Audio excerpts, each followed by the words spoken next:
Popular.com.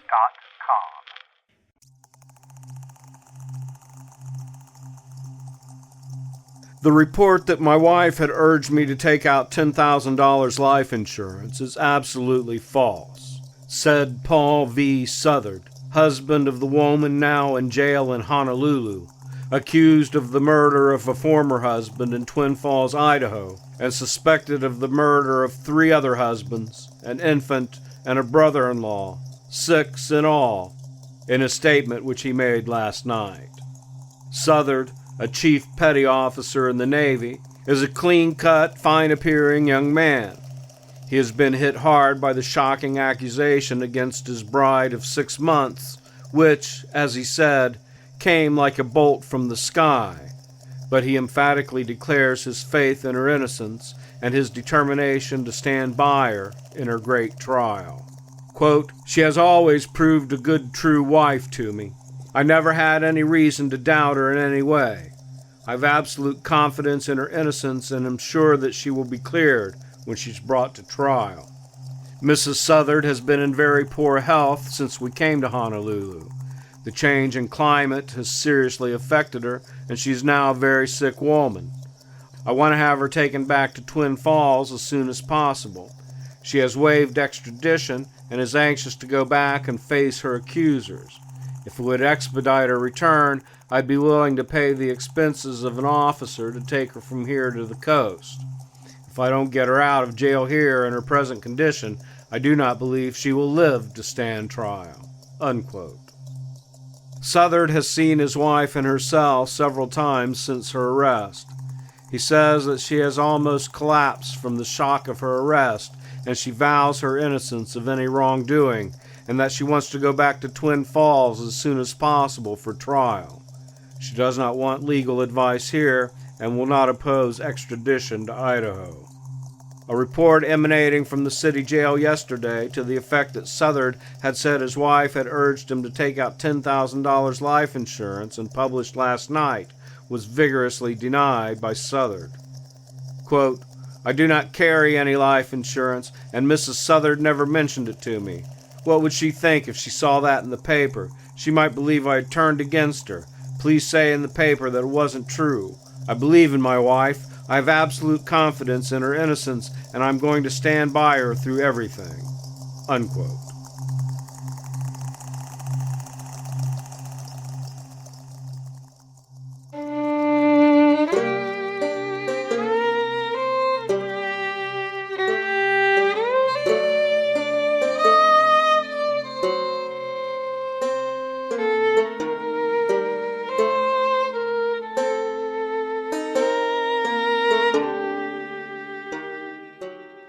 True Crime Historian presents Serial Killer Clips, a reading of yesterday's news exploring one of history's most prolific murderers. Episode 310 finishes off Lady Serial Killers Month with the tale of Lyda Trueblood Meyer Southard, who is credited with killing 4 husbands, a brother-in-law, and her own baby.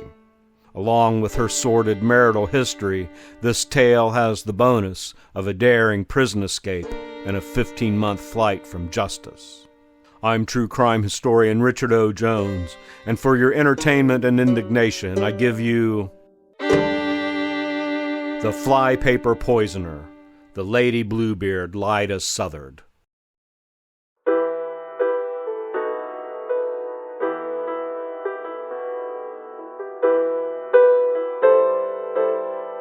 Honolulu, Hawaii, May 12, 1921.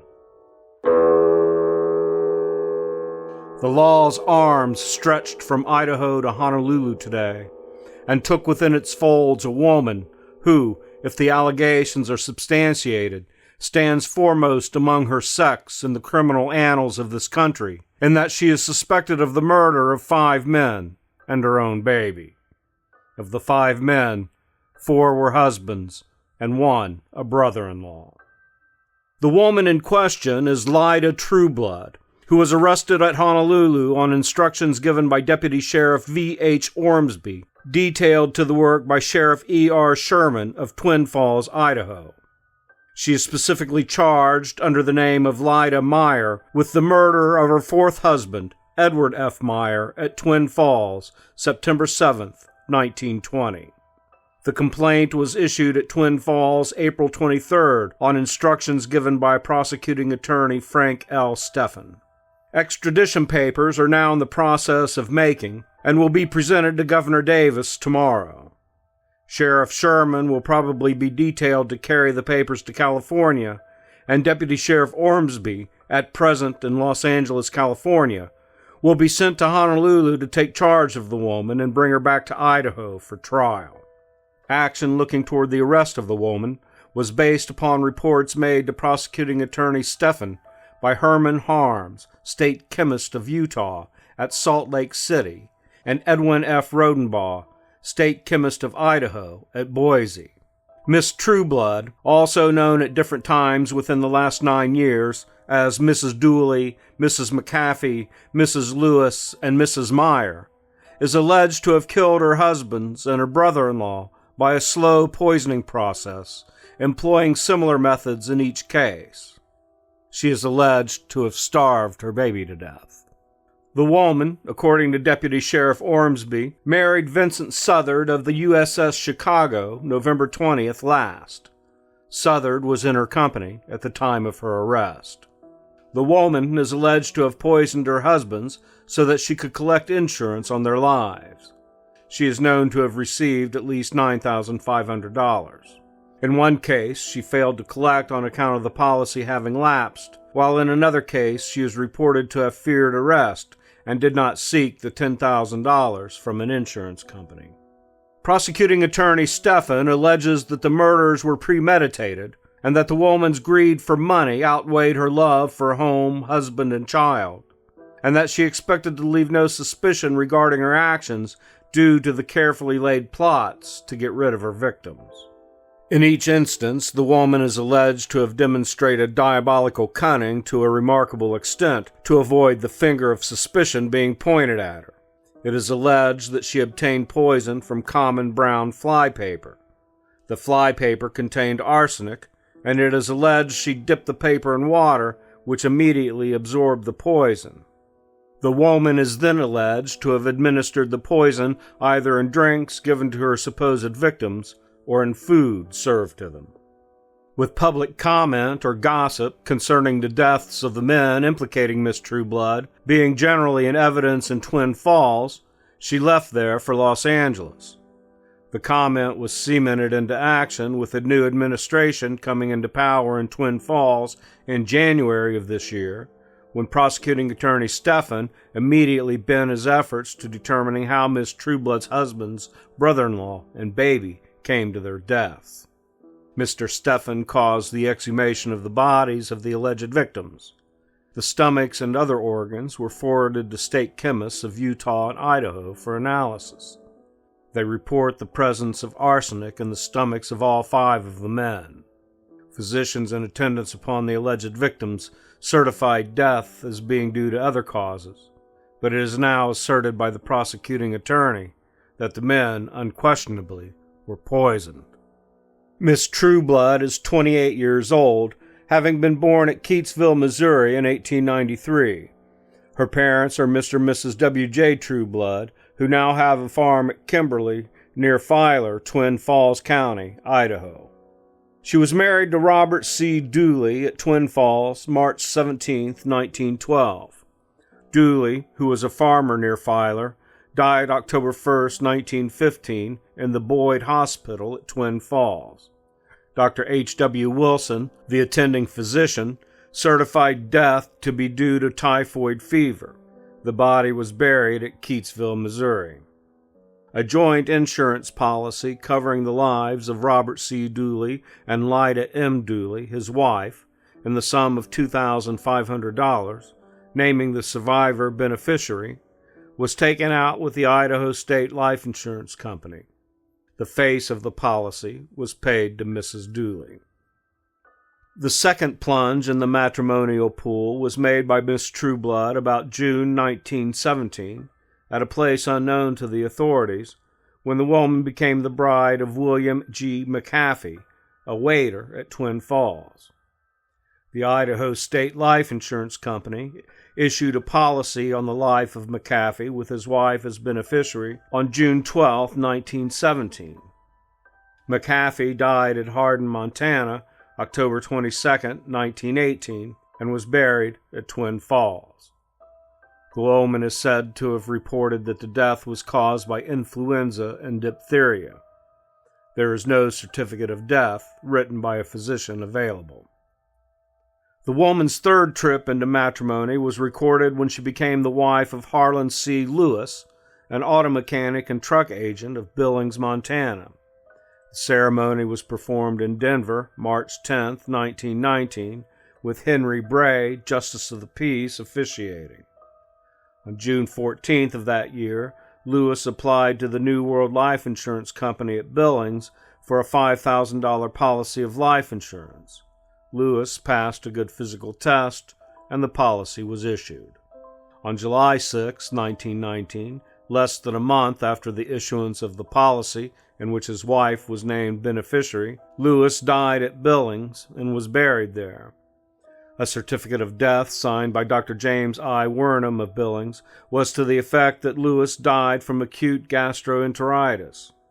The amount of the insurance policy was paid to the widow after she submitted proof of death caused by ptomaine poisoning. The fourth venture of the woman into the married state was recorded when she became the wife of Edward F. Meyer at Pocatello, Idaho, August 10, 1920. Meyer was foreman at the Blue Skies Ranch, Twin Falls, and was 25 years old. The couple returned to Twin Falls the next day when Meyer sought to take out a life insurance policy with the Idaho State Life Insurance Company for $2,000. After discussing the matter with his wife, Meyer is said to have returned to the insurance office a little later and asked that the policy be changed from $2,000 to $10,000. A policy for $10,000, in which the wife was named as beneficiary, was issued. On the same day, it was reported that Meyer signed a will bequeathing all of his property to his wife. Meyer owned a small farm of about 20 acres immediately west of Twin Falls, valued at $600 per acre. Meyer died in a Twin Falls hospital on September 7, 1920, after an illness of 10 days. In other words, the bridegroom died within a month following his marriage. A post-mortem examination was held over Meyer the same evening his death resulted by Drs. J.F. Coughlin and Hal Beyer. The following day, an autopsy was conducted by Drs. Coughlin, Beyer, and Wilson, and contents of the stomach forwarded to the state chemist at Boise, Idaho. After chemical analysis had been made for the purpose of determining the possible presence of poison, a report was made that arsenic had been found. The report was made after the body had been buried. The remains were exhumed. Later, other bodies were dug up. State chemist Harms of Utah and Rodenbaugh of Idaho, respectively, report the presence of arsenic in the stomachs of the two Dooleys and Meyer, McAfee, and Lewis. Not only was arsenic found in the stomachs, but other organs examined, such as the heart and spleen, showed the presence of the poison.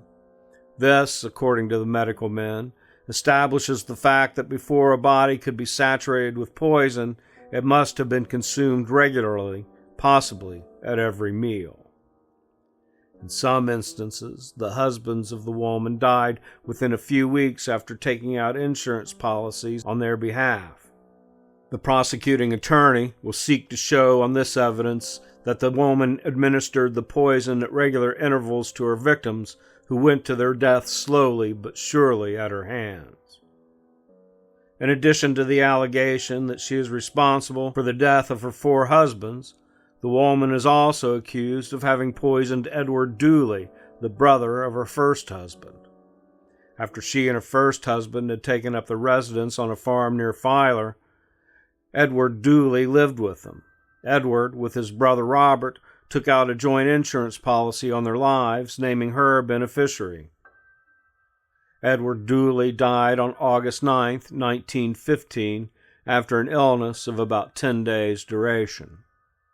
The policy of $2,000 on his life was paid to Lyda Dooley and Robert C. Dooley the following day.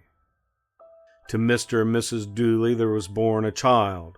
The child existed for a longer period than that of some of her husbands, in that it was between 2 and 3 years old when it died. In connection with the child, Twin Falls officers reported that the woman was seen to beat it unmercifully at a baseball game to which she took it. The child was reported to have died of typhoid fever. Officers charged that the child was starved to death.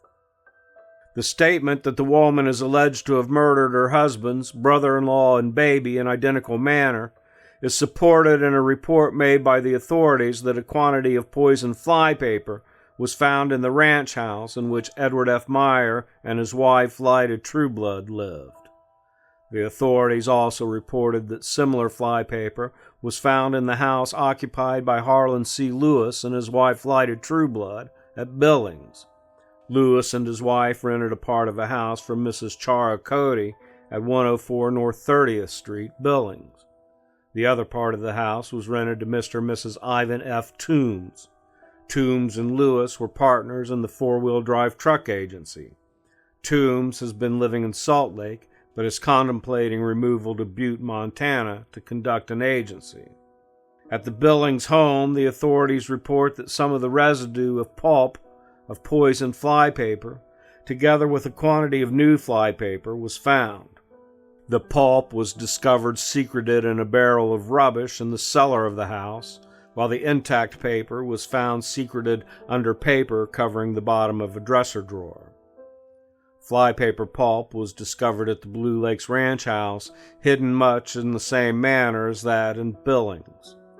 Lewis and his wife lived at the Billings home from June 5, 1919 to July 6, 1919, when he died. From what the authorities have been able to gather, it appears that Miss Trueblood and her parents came to the Twin Falls district in 1912 from Keatsville, Missouri. Robert Dooley, who also belonged to Keatsville, followed the family thither and shortly afterwards married Lyda. Edward Dooley, his brother, followed later.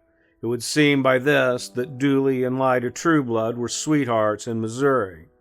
Miss Trueblood, between her matrimonial ventures, worked as a waitress in Twin Falls and was so employed at a hotel at the time of her marriage to Meyer. It is related that immediately after the death of Meyer, the fourth husband, she packed her trunk preparatory to leaving Twin Falls, not even waiting for the funeral. She was ordered to remain and did so. It was said by a waitress friend that the woman at that time was in constant fear of arrest, but that she soothed herself by remarking that she did not poison Meyer. It was her fear, coupled with the fact that the authorities entertained suspicion and view that she had lost 3 other husbands by death, that set tongues wagging, which eventually resulted early this year in a complete investigation being instituted. Shortly before Myers' death, it is known that the woman came to Salt Lake, and the authorities suspect that her mission was to procure poison. It was in the case of Meyer that she failed to appear and collect the $10,000 insurance on his life. This, it is deduced by the prosecuting attorney, indicated the woman feared investigation, which might lead to her prosecution. Another feature which may be stressed by the prosecution when Miss Trueblood faces trial on the charge of murdering Meyer is that while Meyer was lying ill, she is alleged to have visited an automobile agency and ordered a large touring car, for which she contracted to pay more than $2,000. Asked how much she was prepared to furnish as a deposit, Mrs. Meyer, otherwise Miss Trueblood, is said to have remarked, "Well, that's all right. I'll have $10,000 in a week or 10 days. A few days after this reported episode, Meyer died. The woman, while living at Twin Falls, never admitted that she had been married to Harlan C. Lewis, whose death occurred in Billings. The authorities, however, declare that they have proof to show the marriage was solemnized at Denver and that the couple then went to Billings. case in which Miss Trueblood is said to have committed an oversight was that wherein William G. McAfee was concerned. She allowed the policy made out in her favor by her husband to lapse. The policy became null and void shortly before McAfee's death, and it is related she sent the back payment to the company after his demise. The payment was refused and returned with an announcement by the company that the policy had been canceled on account of the arrears and premiums. Generally speaking, Miss Trueblood, in spite of the fact that she had 4 husbands, was not a target of scandalmongers until the death of Meyer. She's rather good-looking and is said to have a pleasing disposition. Her family is said to be of excellent reputation. Irrespective of the fact that Miss Trueblood is charged with only 1 murder, the authorities say they have welded a chain of evidence which will show that she murdered her victims and that she prized 6 human lives as secondary to gold, and that she showed a criminal bent of mind and a deep cunning unrivaled in the realm of truth and only rivaled in the realm of fiction in the works of Edgar Allan Poe.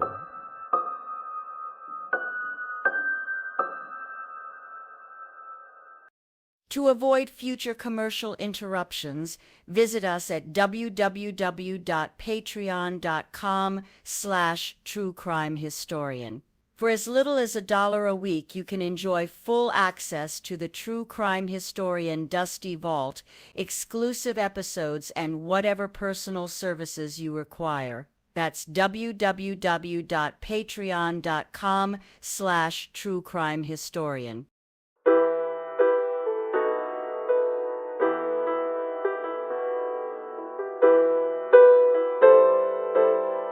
Hugh Tuttle, son of Mark Tuttle, state auditor of Utah, was well acquainted with Edward F. Meyer, 4th husband of Mrs. Lyda Southard, and supposed to be one of her poison victims.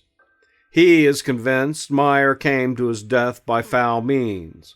Meyer, according to Tuttle, came to Salt Lake to spend his honeymoon with the woman who is now charged with having killed him. Quote, I sat by Ed Meyer at the same table for more than 3 months last summer at the boarding house on the Perrine Ranch in the Snake River Canyon. 4 of us, who are pupils at the LDS High School. When the summer vacation came last year, we went to Idaho to work, going to the Perrine Ranch, where we obtained employment and where we remained until the fall term of the school was called. Ed Meyer was our foreman and was the best fellow that I ever knew. He was a most likable man, and all the crew almost worshipped him. I left the ranch on the day after he was stricken down, and at that time it was said that his illness was due to ptomaine poisoning. It was attributed to beans that he ate, but I was confident that it could not come from that, because I had also eaten heartily of them. After I came home and learned of his death, I told Father that I was certain Meyer had died from some kind of poison, not of the ptomaine variety. He was an ideal man, I tell you. His wife was a rather handsome woman, and she came out to the ranch on Saturday and would stay over Sunday with Ed. She had a pleasing personality, and what's strange in view of the charges that are made against her is she was idolized by the children about there. She would walk out to the ranch from Twin Falls on Saturdays, but would only stay over Sunday. Ed was a home-loving man, and he wanted her to remain on the ranch, but she would not do so, preferring to remain in Twin Falls as a waitress. When she was at the ranch, she would wait upon our table, and if poison could have been that coffee, that might have been the medium that carried it to Ed. He seemed to idolize her, even though his disposition was retiring and backward. There were 8 of us on the ranch, and when Meyer was stricken down after a few days of indisposition, there was unanimity among the 8 of us boys that he was being doped with something. He had resided in the locality of the ranch for more than 10 years, as he had told us, and he had never been ill before, and he could not account for his illness then. He was, I might say, a husky man and a hearty eater, and he was a great lover of fruit, for which the ranch was famous. On his return to the ranch after his marriage, he had the appearance of a man marked by death. He and Mrs. Meyer came to Salt Lake on their honeymoon trip, if you could call it that, driving here in a car which I understood belonged to her. It may be that on that trip she obtained the poison. It was current gossip on the ranch that Mrs. Meyer had married Ed simply for his money, of which he was said to possess a considerable sum, saving most of his earnings.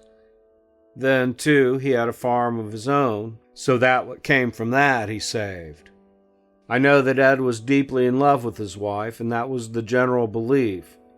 Mrs. Meyer, as I said, was a handsome woman. On the day Ed was stricken, Mrs. Meyer was unconcerned, as if he was a total stranger. She was on the ranch then, and when told that he was ill and suffering, paid no attention whatever, and she climbed into an auto stage and went off and left him. After I came home and learned of Ed's death, I told Father that Mrs. Meyer had done something to him and that I was certain that she was responsible for his death. I learned from some of the other boys that an insurance company in which Ed had his life insurance had taken up the matter of his death and that an investigation followed, but I never learned the result.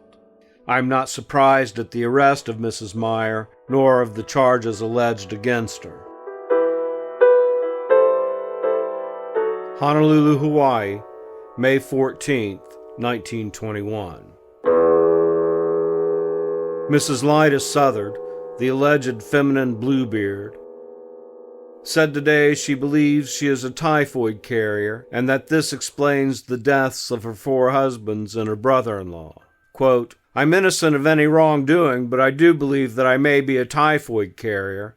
All of my husbands died of typhoid, and I have physician's certificates to prove it. Unquote. Held here on suspicion of having made away with the 5 men by poisoning, Mrs. Southard at first maintained stubborn silence. Sitting in a cell in the Honolulu jail, the woman who is alleged to have caused her husbands to insure their lives, then poisoned them and nursed them until death, today for the first time spoke freely and announced what her defense would be. Quote, I believe I am a natural typhoid fever carrier. Unquote. Her statement was made official by the presence of the interview of Chief of Detectives Arthur McDuffie, who is in charge of the investigation. With no manifestation of emotion, she said calmly, all of my husbands died of typhoid. I have physician's certificates to prove it. When Mr. Meyer, my last husband, died, I had 3 doctors hold a post-mortem examination. They found at first that he had ptomaine poisoning, but that acute typhoid had developed and had caused his death. Other physicians have found my other 3 husbands had died from typhoid fever likewise. She then paused a moment and added emphatically, I am innocent of any wrongdoing, but I do believe, in view of all, that I may be a typhoid carrier. Mrs. Southard declared today that her present husband, Paul Vincent Southard, Chief Petty Officer of the USS Monitor Monterey, did not know she had 4 previous husbands, all of whom died under strange circumstances. Southard today appeared dazed by the turn of events. He did not go to see his wife, and he refused to talk to newspapermen. The warden of the jail where Mrs. Southard is held declared that she appears cool and normal, but that she eats very little. Twin Falls, Idaho, May 16, 1921. William J. Trueblood, 57, and Mrs. Laura Trueblood, 52, will not contribute financially to the defense of their daughter, Mrs. Lyda Trueblood Southard. When seen today at the modest farm home of the family 7 miles southwest of Twin Falls, Mrs. Trueblood said that she expressed the views of her husband when she said, quote, we have hoped and believed all along that Lyda is innocent. If she is guilty, not all the money we have and could raise would save her, and if she was guilty of all that is charged against her, she should be punished. This is hard for a mother to say, but I'm sure our decision must be the right one. Unquote. The mother bore evidence of the strain to which she had been subjected on her daughter's account, a strain that was not of a few days' duration, but which had extended over a period of months, dating from the death of Meyer and the disappearance of their daughter soon afterward, with the finger of suspicion even then pointing at her. "We had hoped it was all settled," Mrs. Trueblood said. "We heard from Lyda only once after she left here following Meyer's funeral last September. That was a telegram telling us she had arrived in California. She had written us frequently whenever she had been away from home before." Unquote. While in California for several weeks last fall with a view to moving the family home, Mr. Trueblood visited Los Angeles, Long Beach, and other cities in an unsuccessful effort to locate his daughter. Mr. and Mrs. Trueblood are the parents of 8 children, ranging in age from 7 to 33 years, of whom Lyda, or Anna Eliza as her mother declares she was christened, is the 3rd child and the 2nd daughter. May 24th, 1921. Quote, "Any theory advanced by Mrs. Southard that she is a typhoid carrier and that her several husbands came to their death by contracting typhoid fever from her is ridiculous on the face of it when the evidence which the authorities in Twin Falls have in hand is taken into consideration." Unquote. This was the statement made by V.H. Ormsby, Deputy Sheriff of Twin Falls, Idaho, who arrived this morning on the Matsonia, armed with extradition papers for the return of Mrs. Southard to Twin Falls. Quote, "We have positive proof that Mrs. Southard, as she is now called, discovered shortly after her 4th husband's death that he had allowed his life insurance to lapse and that she made an effort to pay the premium thereon. If Mrs. Southard is a typhoid carrier, it is strange that there is no record of any typhoid epidemic in the various places she has lived. I personally conducted the examination of all 6 bodies exhumed, and it is my belief that the death in all cases was due to arsenic poisoning, which was obtained by soaking arsenic flypaper in water."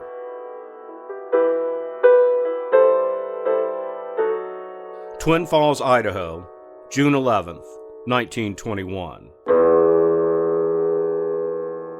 Distracted, haggard, apparently in the depths of forlorn hopelessness, Anne Lyda Trueblood Meyer Southard sat huddled in an armchair as her legal representatives this morning entered a plea of not guilty to the charge of murder in the 1st degree when the woman was arraigned in the probate court. She was held without option of bail. Mrs. Southard was secretly brought into Twin Falls at a late hour last night. The last leg of the trip, started in Honolulu, was made by auto from Wells, Nevada. Yesterday afternoon, the party composed of Sheriff Sherman, Deputy Sheriff Ormsby and his wife, who acted as matron on the trip, and the prisoner arrived at the courthouse at 9 o'clock. Lyda was immediately taken to a cell on the top floor of the courthouse. A newspaper representative was permitted to speak briefly to her. Mrs. Southard pleaded illness and urged, courteously enough, that she not be asked any questions about the case. The first semblance of cheerfulness displayed by the prisoner after arrival here resulted from an announcement made by a newspaperman to the effect that W.J. Trueblood, the woman's father, had arranged for her defense. She asked how her mother felt and displayed a curious interest in the opinion of people about her case. When in the courtroom today, she declined to speak in response to queries of interviewers except to refer them to her counsel. She is a much lighter woman than the Mrs. Meyer who left here suddenly after the burial of Edward F. Meyer, her 4th husband, late last fall. She apparently weighs at least 40 pounds below normal. The light of her brown eyes is dimming, seemingly from worry. Once full and rosy cheeks now hang loose, showing the change in appearance of the once stockily built woman who was a Twin Falls waitress. Not since reaching Twin Falls has she spoken of Southard, her sole interest being centered in her father and mother and the attorneys in charge of her side of the case. There was a scene of intense sentimentality when father and daughter met in the woman's cell this morning. W.J. Trueblood followed Sheriff Sherman into the barred room on the top floor of the courthouse, and when the pair came face to face, they rushed together, the daughter throwing out her arms as she cried, "Daddy!" The parent threw affectionate arms around the troubled daughter, and both wept. Sheriff Sherman closed the door on the scene and remained in the corridor for a period of 10 minutes. At the expiration of that time, he looked in and found them still in affectionate embrace. The father afterwards followed Lyda to the office of her attorneys, ending the scene of sentiment. October 1st, 1921. Quote, "She was our daughter, and we are going to stand by her." Unquote. This was the declaration of Billy Trueblood, father of Mrs. Lyda Southard, the alleged female Bluebeard, who is on trial on a charge of poisoning her fourth husband. This is the first time Trueblood has broken his silence since the opening of the trial. With bowed shoulders and his visage touched with sadness, Trueblood, a well-liked and respected rancher, is sitting daily by the side of the daughter who's accused by the state of poisoning 4 husbands, a brother-in-law, and her baby, and after she left the little ranch house of her parents a few miles out of Twin Falls and went out into the world. Quote, "We do not believe, as our daughter, that she could have committed all these crimes they charge her with. She was always such a sweet, sunny girl about the house, with never a sign of a bad disposition. Knowing her as we did when she lived with us, we can't believe that she is anything but innocent. Of course, the family feels keenly having the eyes of the country on us and one of our children in this way. We have always been humble people who have lived quiet lives and who have always tried to be honest and to live according to Christian principles." Unquote. Trueblood is the father of 8 children, of whom Lyda Southard, 28, is the 4th. The eldest is a man of 35, and the youngest a boy of 7. There are 4 boys and 4 girls in the family. Quote, "Of course, I realize that the public has a right to look into anything, and I believe it's best that it should all be put into the open. And although the newspaper notoriety has been felt very deeply by us, I realize that the newspapers have a right, and really should, keep the people informed. All I ask of the court and the newspapers is that they play fair, and they do not act unjustly. I do not want to ask any special favors for Lyda, but I do not want her to be at a disadvantage at the trial." Unquote.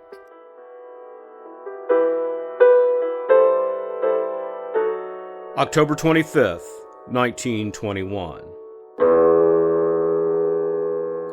With eyes fixed directly upon the jury, and a voice barely audible beyond range of the attorneys, Lyda Trueblood Meyer Southard, today on the witness stand, told the story of the death of her 4th husband, Edward F. Meyer.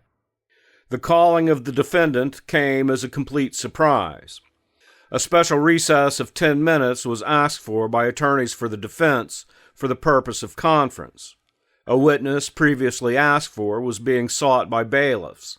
At the close of the recess, announcement was made that this particular witness was not then required. "Call your next witness," directed the court. At a word from counsel, Mrs. Southard got up and walked to the witness stand. Mrs. Southard detailed the final illness of Meyer up to the time of his death. She admitted buying 2 packages of insect exterminator at a certain drugstore and denied that she had purchased more than that. She declared that her husband was taken to the Twin Falls County Hospital and that he was not noticeably ill during the trip. Asked directly if she had ever administered poison to Edward F. Meyer, she replied, "I did not. No, I did not." In taking the stand, Mrs. Southard undertook to refute alone practically all of the testimony introduced by the state during the 3 weeks that it piled up evidence of 5 alleged murders against her. In attempting to withstand a rapid-fire grilling given her on cross-examination by District Attorney Frank L. Steffen, Mrs. Southard categorically denied the damaging statements which more than 40 witnesses had testified she made over a period of 6 years. She denied that she had ever made any statement to the effect that she was a typhoid carrier, or that she had given as a reason for not living with her husband at the ranch the excuse that she was being treated by a doctor for typhoid fever. She also denied that she'd ever made any statement to an automobile salesman from whom she ordered an expensive roadster shortly after her marriage to Meyer, to the effect that she would be able to pay it by September 15th, 1920, quote, because she expected to have $8,000 or $10,000 from land in Montana, unquote. Meyer died September 7th. The state alleges that Mrs. Southard really expected to pay for the automobile from the $10,000 insurance on Meyer's life, and that she poisoned Meyer in order to obtain the money. For purposes of impeachment, the state asked Mrs. Southard whether early in 1920 she had not given Hugh Wright, a young rancher at Twin Falls, $350 with which to obtain a divorce from his wife. Wright is said to have been well insured. Later, he and Mrs. Southard had some difficulty, and Mrs. Southard married Meyer. Meyer took out the $10,000 insurance the day following their marriage, it is alleged. The defense objected to the question, but the objection was overruled. Wright's testimony was ruled out earlier in the trial as immaterial, but will probably be used in the state's rebuttal in connection with the impeaching question. Mrs. Southard appeared brighter and more cheerful after her day's grilling than has been the case since some time past. She chatted breezily with her attorneys, exchanged a word or two with newspapermen, and comported herself on the whole as one freed suddenly of restraint. Her answers to questions were given in a tone of voice which could scarcely be heard at a distance of a few feet, but this she explained in reply to constant admonitions to speak louder on the ground that she was suffering from a cold. Her replies to questions were addressed directly to the jury, in whose direction her gaze was bent most of the time. Her answers, for the most part, were quick and voluble. Only occasionally did she glance in the direction of her attorneys or hesitate before speaking. On certain questions put to her in half a dozen different forms during cross-examination, her replies were framed in the same words practically every time. Mrs. Southard admitted that she knew Edward F. Meyer owned 20 acres of land. She did not urge him to make a will, however, and never discussed with him the matter of life insurance. She denied that she'd ever said that she knew or believed that Meyer could not recover from his final illness, or that she had made use of the words attributed to her by former witnesses with respect to the holding of a post-mortem on the body of Meyer, to wit, quote, "Go ahead and cut him all to pieces if you want to," unquote. Cross-examination of the witness was constantly interrupted by objections on the part of attorneys for the defense, the most frequent objections being on the ground that such examination was not being kept within the record of the case. Practically all were overruled by the court. Purchase of the poisonous insect exterminator was admitted by Mrs. Southard, and 2 packages placed by her as the amount she bought. Asked as to whether she remembered the testimony of the clerk, who waited upon her to the effect that her purchase was of several times this amount, she declared that the clerk was mistaken. She declared that she had no recollection of the clerk saying to her, "Good gracious, woman, what are you going to do with it all?" or her reply to the effect that she intended taking it to a ranch in the canyon, all of which was contained in the testimony of the clerk as a witness for the state. Mrs. Southard testified to the effect that she, too, was taken sick shortly before Mr. Meyer's first attack in his final illness, and that both were sick at the same time. Her sickness, she said, resembled that of Meyer and lasted until her husband's death, although she did not suffer as much. The witness denied ever having said in response to a suggestion that she call a doctor during her husband's illness, "Well, I will call a doctor, but they can't have anything to say," or that she had ever told Mrs. Carrie Howe, the ranch boarding house keeper, following the death of Meyer, that she would like to have Mrs. Howe as a witness in the event of trouble in connection with the death. Mrs. Meyer, the witness asserted, was not in good health for some time prior to her marriage to him. On July 3rd of last year, the two went to Salt Lake City in a car, and Meyer was too ill to drive, the witness doing the driving herself. Only on one occasion during Meyer's stay at the hospital in which he died did she ever offer him food or water, she declared. This was on the day after his arrival as a patient.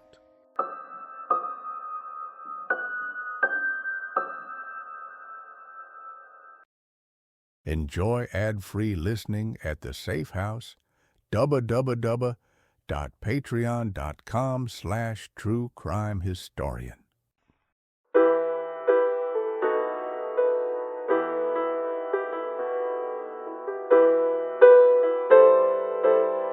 November 4th, 1921. Mrs. Lyda Trueblood Meyer Southard was declared guilty of second-degree murder in connection with the death of her fourth husband, Edward F. Meyer, by a jury in the district court at 3:45 o'clock this afternoon. The jury returned its verdict after 23 hours of deliberation. Until then, hung jury was on the lips of every Twin Falls County citizen. Having taken the fate of Mrs. Southard upon their shoulders shortly before 5 p.m. Thursday, the jury had not called upon the court up to opening hour this afternoon. In instructing the jury, Judge Babcock enumerated several important points of law. One of particular significance was, you may bring in one of 5 verdicts: first or second-degree murder, manslaughter, voluntary or involuntary, or you may acquit the defendant. However, in their arguments, both defense and prosecution had emphasized a desire for but one verdict, either guilty as charged or not guilty, expressing no intimation of compromise.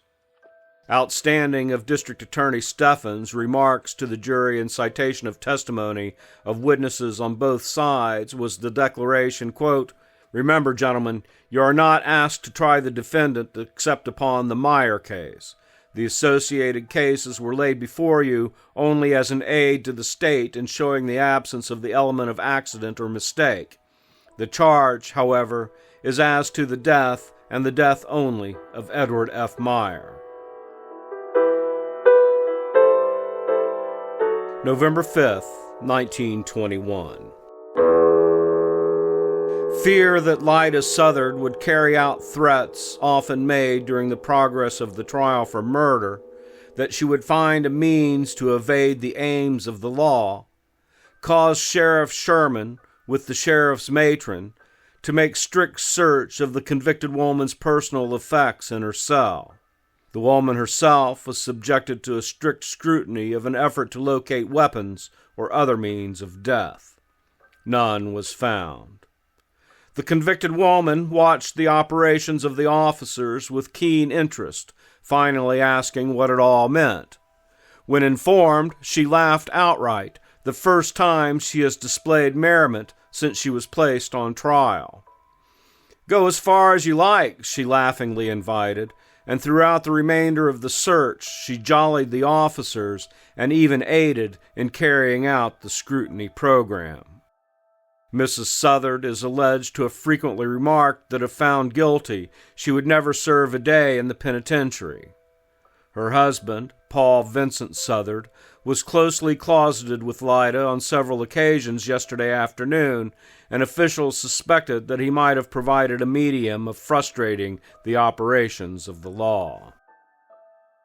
A reactionary condition seems to have taken place in Lyda Southard today. In fact, the change, according to Sheriff Sherman, was noticeable at supper time yesterday. For the first time in weeks, she ate heartily and conversed in a more or less happy mood with her cellmate, a woman accused of theft, on the outcome of the case. "I'm glad it's all over," she told the cellmate, and after the searching process, she set to work tidying herself. This morning she called for a bucket and mop, and before noon had thoroughly scrubbed her cell in the adjoining corridor. She hummed snatches of popular airs while at work, checking herself occasionally to tell her cellmate of letters she had received from friends made in Honolulu. A request by newspapers for an interview was refused until after she had conferred with her attorneys. "They are talking of an appeal, but I don't know," Lyda speculatively announced.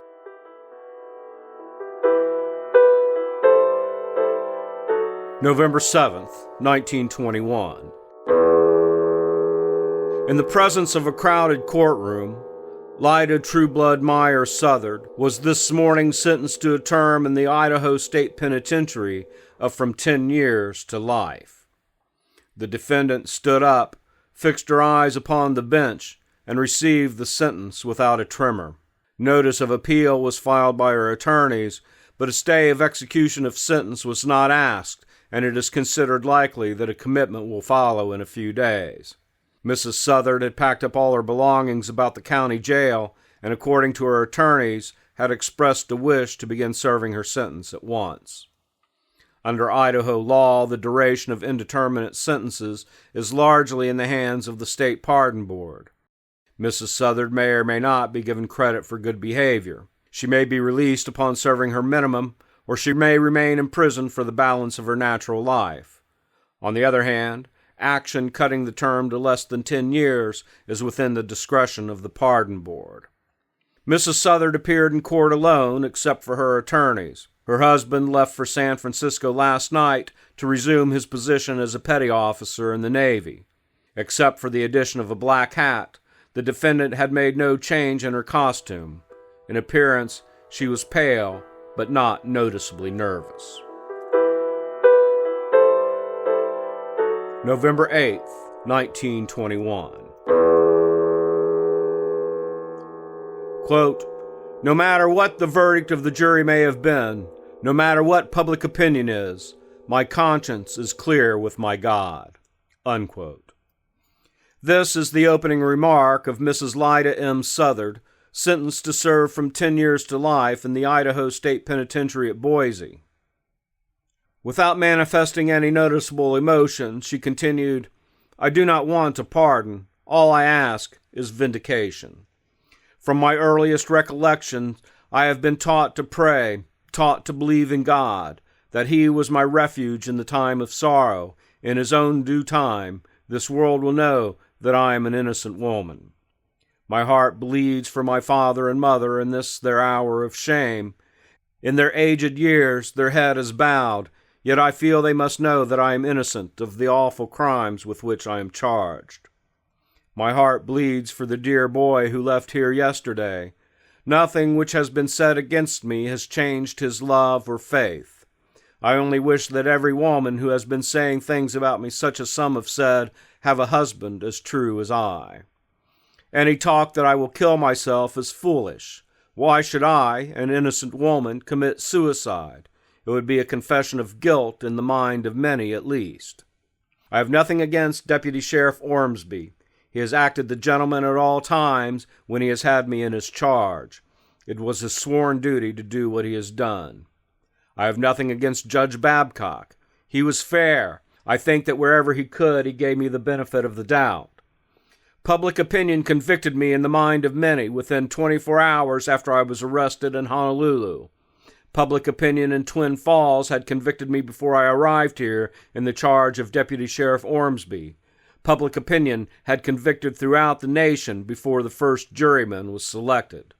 I pray that I may live long enough to prove beyond the shadow of a doubt that public opinion has done me an injustice and that the jury was wrong in its verdict." Unquote. Boise, Idaho, May 5th, 1931. The apparent nervousness of a man tentatively identified as a recently pardoned prisoner set authorities on his trail tonight as the probable accomplice of Mrs. Lyda Southard, who escaped over the wall of the women's state prison here late last night.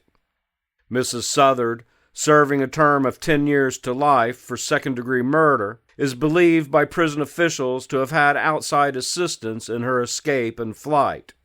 David Minton, pardoned last month from a 2-year automobile sentence for the theft of an automobile in Bannock County, was identified as the purchaser of an automobile here yesterday in which the authorities believe Mrs. Southard escaped. The car, a roadster of about 1921 and bearing California license 3D2620, was seen on a street in East Boise last night near the prison. Mrs. Lawrence Baker told the officers today She became suspicious when the driver of the car stopped it in front of her house and got out, and then re-entered it, drove it twice around the block, and halted it again in the same place. Fearing he intended some harm to her family, she took the number of the car. Shortly after he left, Mrs. Baker said she saw what appeared to be signal lights on top of Table Rock, a flat hill above the prison. That was about the hour Mrs. Southard is believed to have escaped over the prison wall with the aid of a ladder made of pipe, strips of blanket, and a piece of garden hose. As prison officials reconstructed the escape plot, she scaled a stone wall, climbed over an iron fence, and under the cover of darkness reached an automobile parked in preparation for the escape a half-mile away. Warden Thomas announced today a woman's footprint had been traced to the street where the car halted and were joined there by those of a man. Guards were started northward toward Spokane when the warden said that Minton is believed to have had a pal in the bootlegging business. Others were sent to Twin Falls, near where Mrs. Southard lived with her fifth husband, Paul V. Southard, prior to her conviction.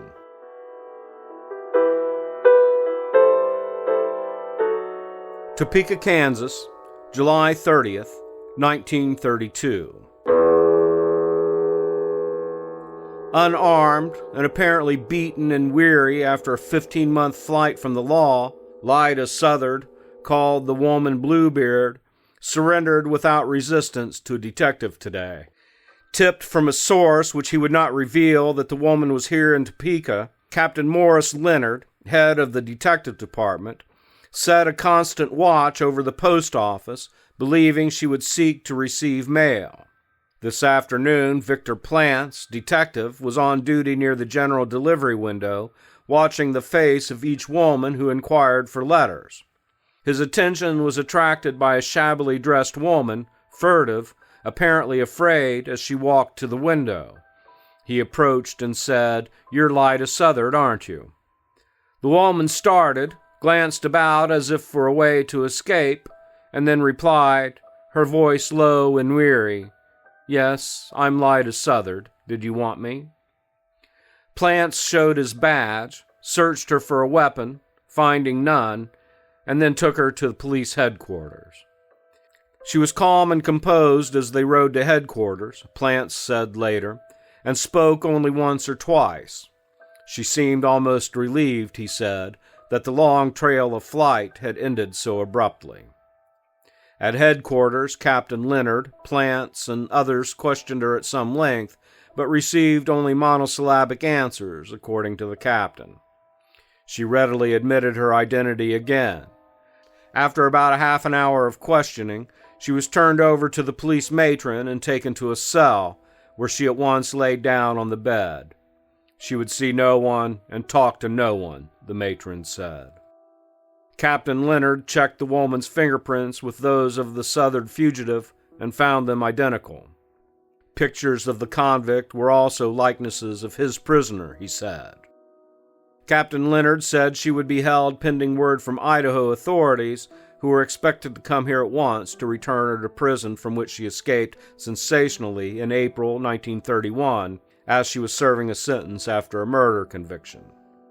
In 1921, Lyda Southard was a slender, pretty woman, and the publicity surrounding her trial was augmented by this fact. For some years after she was committed to prison, the spotlight of publicity reached her, even through the prison walls, and feature writers recalled the case in special articles time and again. Then she was almost forgotten, only to spring quickly to a front-page position once more when she effected her daring escape from the prison in April of last year. In that escape, she allegedly was aided by a male prison inmate, David Minton, 45.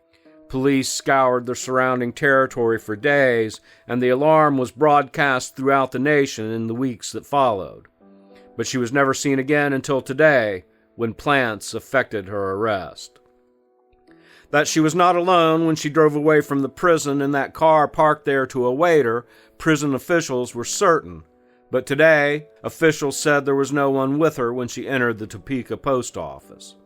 Authorities said they learned from various sources, the information reputedly coming from the woman herself, a sketchy report of the way she spent the 15 months of liberty. It was said she worked for a time as a cook for Mrs. Cora Adderley on a ranch near Cheyenne. Later, she was a cook in the Zimmerman Hotel at Fort Collins, Colorado. From there, according to the report, she went to Denver and answered an advertisement for a cook for 2 traveling men, cabinet makers, said to have been named Van Valkenburg. The report had it that she traveled with them to Topeka. Officers were attempting to verify the account. "Oh," she told Captain Leonard, "I'm Lyda Southard, all right. Put me in a cell and let them take me back, but don't keep asking me questions. I'm tired."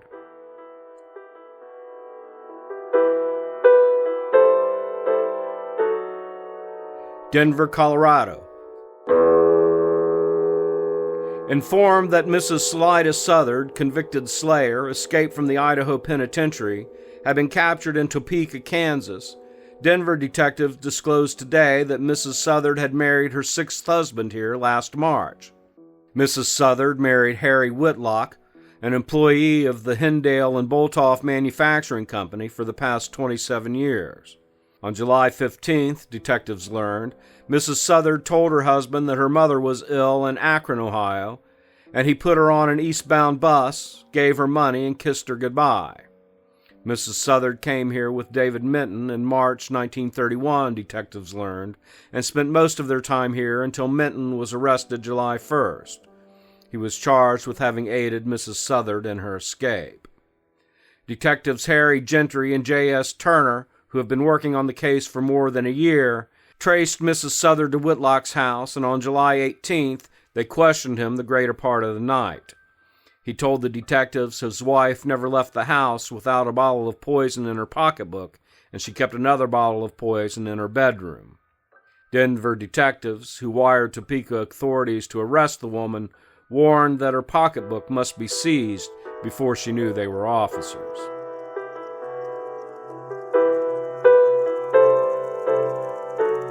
Boise, Idaho. David Minton's story of how he assisted in the escape from the penitentiary of Lyda Southard and safely piloted her out of Idaho through Utah and into Colorado is told in a confession declared by Attorney General Fred J. Babcock to have been signed by the former auto mechanic and trap drummer. At the time of her escape, Minton had only been out of the penitentiary only a few days, pardoned from a forgery sentence. Her escape, the statement said, was arranged before he left prison. The statement was dated July 18th and quoted Minton as stating Lyda was living with her 6th and latest husband, Harry Whitlock, in Denver. She was married to him March 12th under the name of Zella Raines, the Denver man knowing nothing of her record. In detail, the statement told how he took her in his automobile after she climbed over the walls, drove with her through Twin Falls, the scene of the crime that brought her prison sentence, through Ogden and to Longmont, Colorado. There he left her, the statement said, but he traced her employment in various cafes and hotels about Denver. The statement omitted any reference to the times Denver police said he was living with her. Concluding, Minton said he did not know whether Whitlock had any insurance.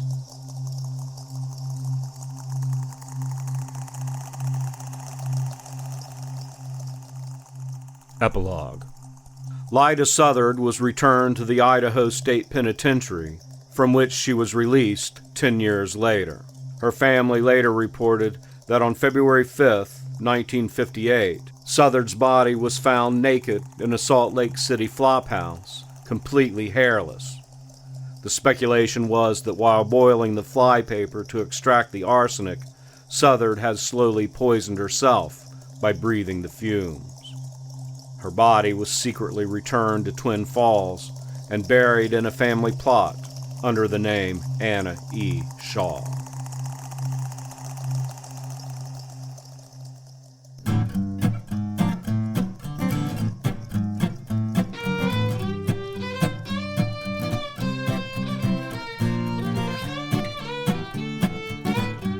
That was The Flypaper Poisoner, the Lady Bluebeard, Lyda Southard. Culled from the historic pages of the Honolulu Star Bulletin, the Salt Lake City Telegram, and other newspapers of the era. True Crime Historian is a creation of Popular Media. Or you can support your favorite podcaster at www.patreon.com/truecrimehistorian. Just $1 a month reserves your bunk at the Safe House and gives you access to exclusive content and whatever personal services you require. Opening theme by Nico Vitesi.